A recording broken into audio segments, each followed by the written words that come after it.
Ooh. I'm sorry, lads. I don't know who this Danny Kiriakou is, but it's not me, mate. It's not me. Now, who am I talking to? I'm talking to Ange Postanoku. Ange. What happened today, Ange? Yeah. Why did we lose 4-2? Well, I thought the lads played pretty well today. They gave as best as they could, and I thought Romero had a great game. And I don't get why all this hate is coming up for me because I thought the tactics were brilliant today. Yeah. Well, Ange, we know you. We've got a big game on Thursday. Everything riding on that cup game. You know, you always win something in your second season, so we're going to win on Thursday. Look, boys. I've had a good day today, and I think the boys did pretty well. This season's been pending on the Europa League, and I think we're definitely going to win it. I think we're going to go to Frankfurt. We're going to play very good football, and we're going to play Ange ball. We're going to win the game. And then I've already spoken to Daniel Levy, and he told me that if we win it, that my job's safe. And then next season, he said that we can sign a couple of kids, and then we're going to go challenge for the Premier League, and we're going to win it. So I'm very happy, lads. You said you always win in your second season, but are you going to win in your third season as well if you're still here? How is that going to work? I think so. Yeah.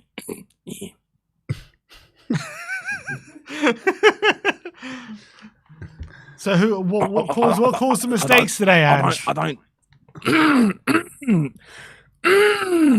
don't see why you're laughing because, look, to be honest with you boys, I think too many people get involved with what's going on outside the club, and you don't know what goes on inside the club. We have leaks everywhere, and Daniel Levy's got a leak in his office, and it's just hard. It's just hard. We can't do everything, and.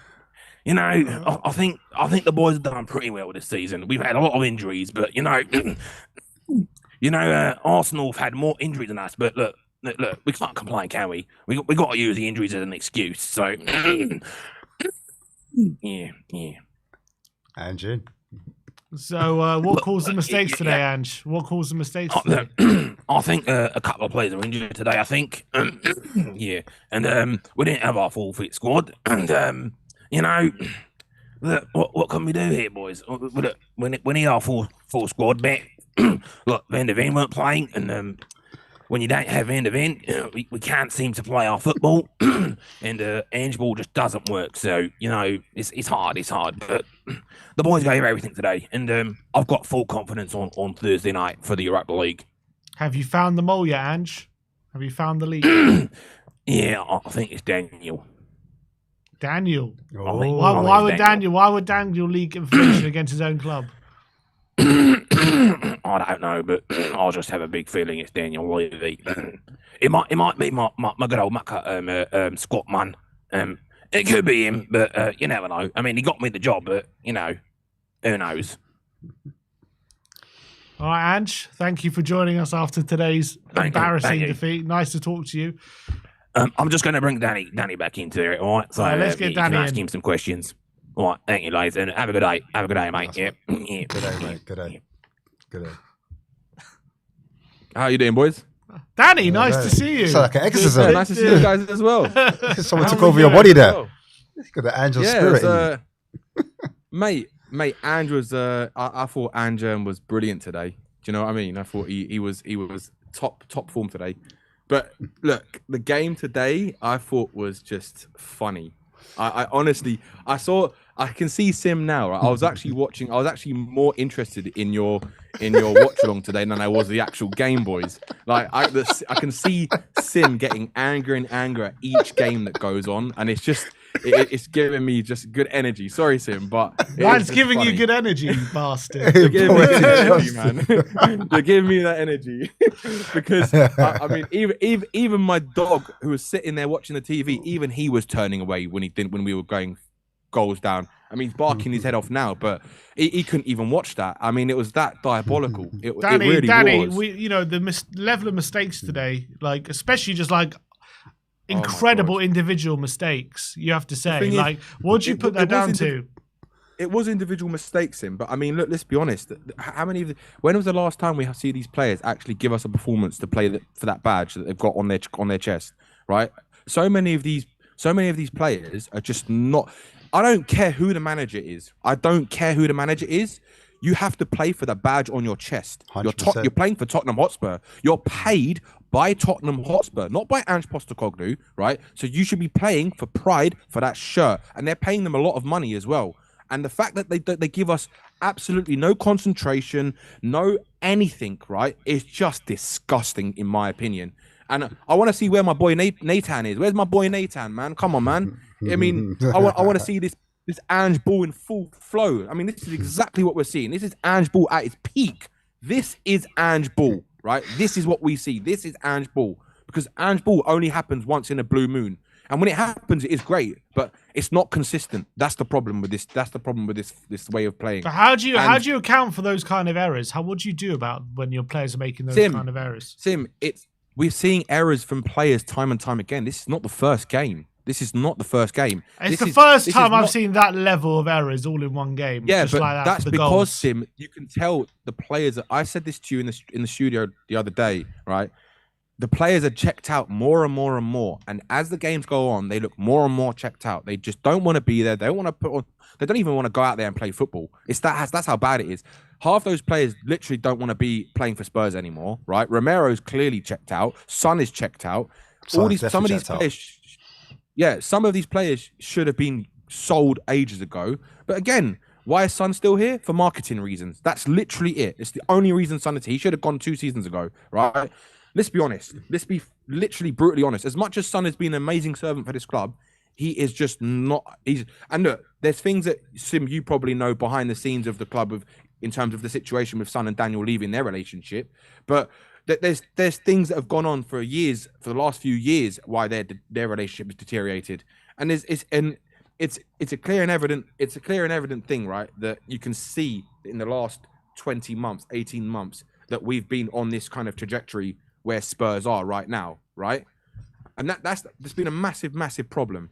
And for me, when you look at, I mean, if I go through some of the stats, I was looking at some of the statistics today, right? And like, did you know that Arsenal have had more injuries than anyone else in the league? Yet they're in the Champions League. They've just battered Real Madrid 3-0, and they're still second in the league table. That's insane. They've had 27 injuries this season, and we've had Tottenham and Brighton follow with 22 injuries each, right?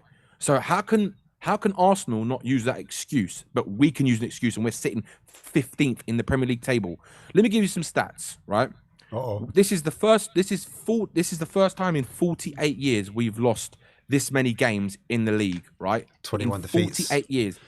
It is that was the biggest loss we've ever. That's the biggest amount of games we've lost. And that season was when we actually were in a season where we were playing with was it 22 teams in the league, and we actually got relegated, right? That's the last time we had this many losses, when we got relegated. That's how bad it is, right?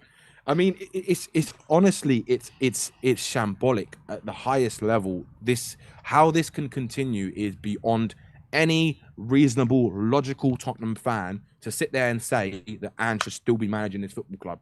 He has completely checked out himself, right? He's got no support from his staff. The staff don't know what they're doing, right? There's something else I wanted to read to you, right? And this made me laugh today.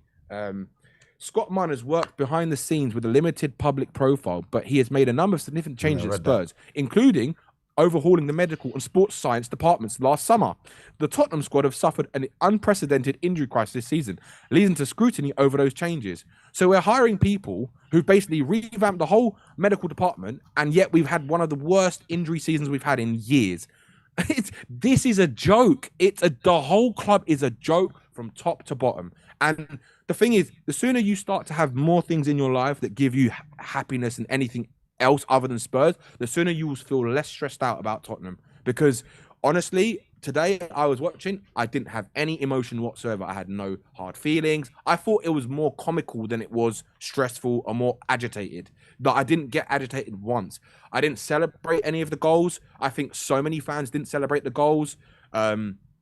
It's just, it literally is laughable. I mean, I think it's just, Do you know when you look at some of the stats, the fact that we've scored the third most highest amount of goals in the league means absolutely nothing when we're sitting this low in the table. Yeah. Who would you have in though? Who's the manager you want in, bro? Because obviously do you know Ange Matic, my boy? I can't. Trust me. I don't. Yeah, trust you, bro. And I can't. I literally don't know who is going to do anything at this club. Like for me, if I'm honest, I just want. I'm like with you. I'm with you, Ash. I genuinely just want someone who's going to give us a better level of coaching than what this manager is giving us. Then. Someone who is more tactically inept, right? More tactically astute, who can actually coach the players with a formation and a style that doesn't leave us so open that we're more open than a free brothel. Like genuinely, it's that bad, right? It is laughable the way we are set up. And the fact that Ange is constantly looking for excuses, constantly looking to deflect the attention from him. He is just, he knows he's the dead man walking. Like genuinely, he knows this, right? And I don't even know. I think Daniel Levy probably would give him a chance if he wins Europa League.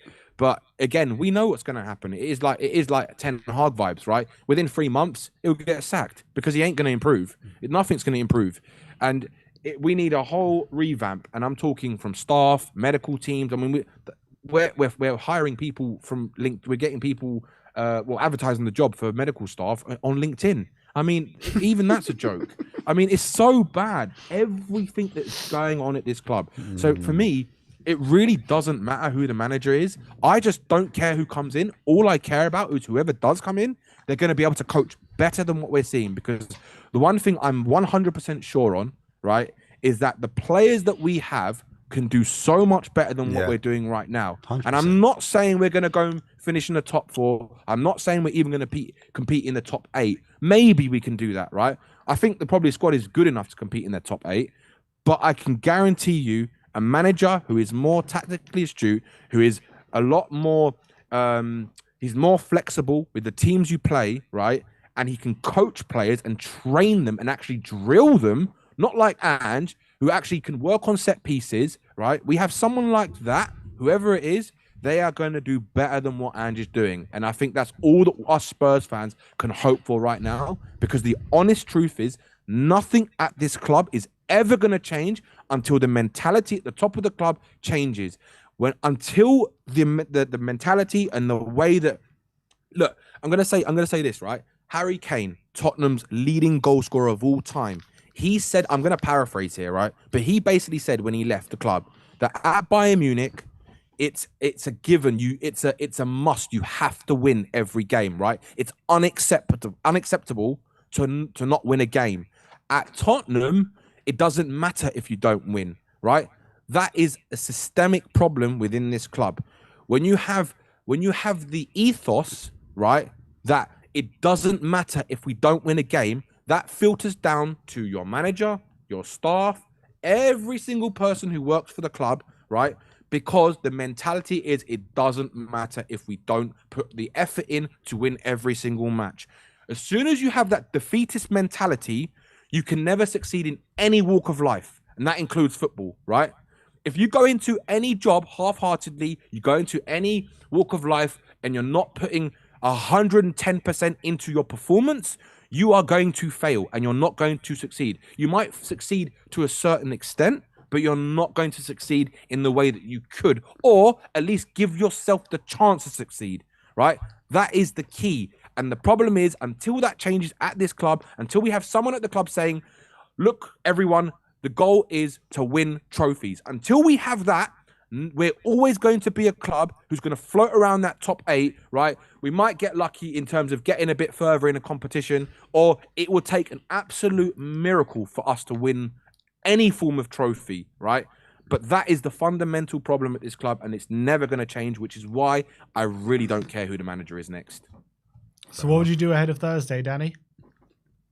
Ahead of Thursday, similar. I told you guys in the studio, I told people in the studio, for Thursday, for me, we're never, ever, ever going to beat Frankfurt. The only way we beat Frankfurt, in my opinion, is if we have absolute miracles with it. Frankfurt get 2 red cards and somehow we get lucky with some decisions, or something like that's the only way we're going to do it. Because I'm telling you now, there's no way in hell. If you think the team that put in a performance like that today is going to go away to Frankfurt, who is sitting third in the Bundesliga, who literally played pragmatic football against us, and even still, when they did have the ball, they were playing one-touch football against us. They're going to be at home on their own turf, right? There is no way we're going to go and beat them, right? Unless something like that miraculous happens, because it really doesn't matter. Like, the only thing I can say is that the only way we have a chance as well, that they have to not go gung-ho, but they have to have some kind of, they have to have drive. And do you know what, Sim? The last 18 months, barring a couple of games, I have not seen this Tottenham team, and I've been saying this for months now.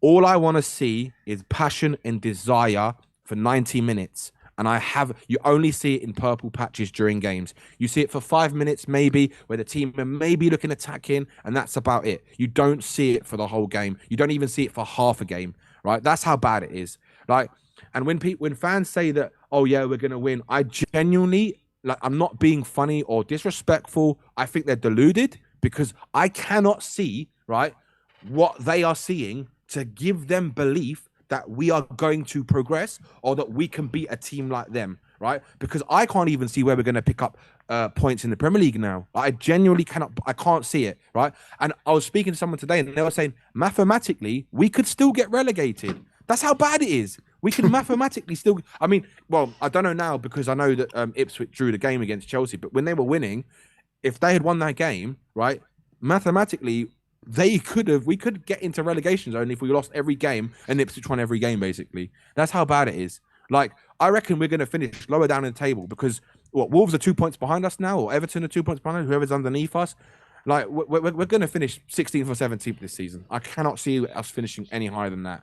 And that is sad. I mean, the fact that we have stooped to this level, right, that we're hoping that we're hoping we cling on to this hope, this false hope of getting through the next round in Europa League. But look, I'm saying it as I see it and as the reality is right now. I'm not looking at it from a delusional Spurs point of view, or my Spurs heart on, or anything like that. I'm looking at it holistically, right?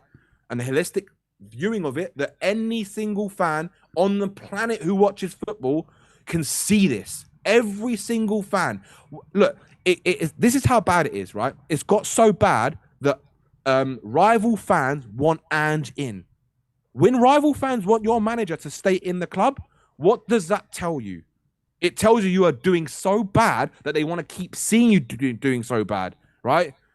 There's no comprehension to see, like, why this manager deserves to still be in this job. The game's gone. It's not possible. The game's gone. All right, Danny, we're going to have to move on. But I appreciate you calling in, mate. It's good to see you. Big up, boys. It's good to see you. Big up to you, Danny. Later, boys. I'll speak to you in a bit.